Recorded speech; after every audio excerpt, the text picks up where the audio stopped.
প্রাচীনপুর গ্রামে এক কৃষক বসবাস করত। সে কৃষক রাখাল পশুপালন করত।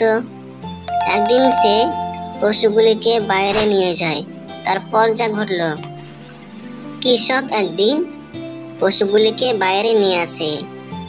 এই পশুগুলির মধ্যে হরিণটি ছিল সবচাইতে চালাক হরিণ। তাই হরিণের সঙ্গে সবাই বন্ধুত্ব ছিল, হরিণকে সবাই মানত। একদিন হরিণটি ঘাস খোঁজার জন্য জঙ্গল দিকে চলে আসে, কিন্তু সে ভাবতে পারেনি অনেকটা দূরে চলে যাবে।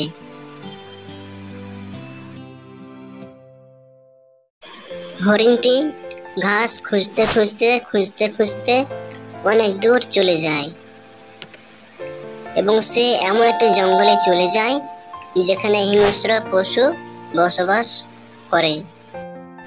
হরিণটি ঘাস খুঁজতে খুঁজতে এমন একটি জঙ্গলে চলে আসে, যে জঙ্গলে খুব সুন্দর সুন্দর ঘাস ছিল। সে সুন্দর সুন্দর ঘাস দেখে হরিণটি ঘাস খেতে থাকে, কিন্তু সে ঘাস খেতে খেতে ভুলে যায় যে এই জঙ্গলে হিংস্র প্রাণী বসবাস করে। আর ঠিক তখনই সে একটি ভাল্লুকের আওয়াজ পেয়ে ওখান থেকে চলে যায়। হরিণটি এইদিকে এসে পুকুর পাড়ে এসে সে জল পান করতে থাকে এবং তার পিছনেই চলে আসে একটি মস্ত বড় ভাল্লুক। ভাল্লুকটি হরিণটির কাছে চুপি চুপি এগিয়ে যায় আর হরিণের কাছে গিয়ে দাঁড়িয়ে মনে মনে ভাবতে থাকে, আজকে একটি মস্ত হরিণ পেয়েছি, এই হরিণটিকে জমিয়ে খাওয়া যাবে। হরিণটি ঘুরে দেখে একটি ভাল্লুক এবং হরিণটি থমকে গিয়ে ভাল্লুকটিকে বলে, এই যে ভাল্লুক মামা, আপনি আমাকে খেতে এসেছেন আমি জানি, তো আপনি কি জানেন এই পানির নিচে অনেক খাবার রয়েছে? না, আমি কিছু জানি না, তবে আমি এটা জানি যে আমি তোকে খেতে চাই। আরে মামা, আমি আপনাকে বলছি কি, আপনি যদি আমাকে খান তাহলে আপনি একবার খাবার খাওয়া হবে, আর আপনি যদি এই নদীর নিচে যা আছে, যে খাবারগুলি আছে, আপনি যদি পান তাহলে আপনি সারা জীবন বসে বসে খাবেন। আপনি কোনটা চান বলুন? তাই নাকি? তাহলে আমি এই নদীর নিচে যে খাবারগুলি আছে আমি পাবো কি করে?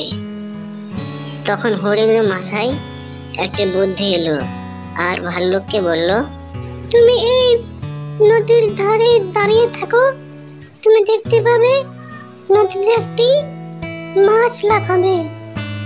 যখন সেই মাছটি লাফাবে তখন তুমি সেই মাছের সঙ্গে সঙ্গে লাফিয়ে পড়বে আর তুমি নদীর নিচে চলে যাবে।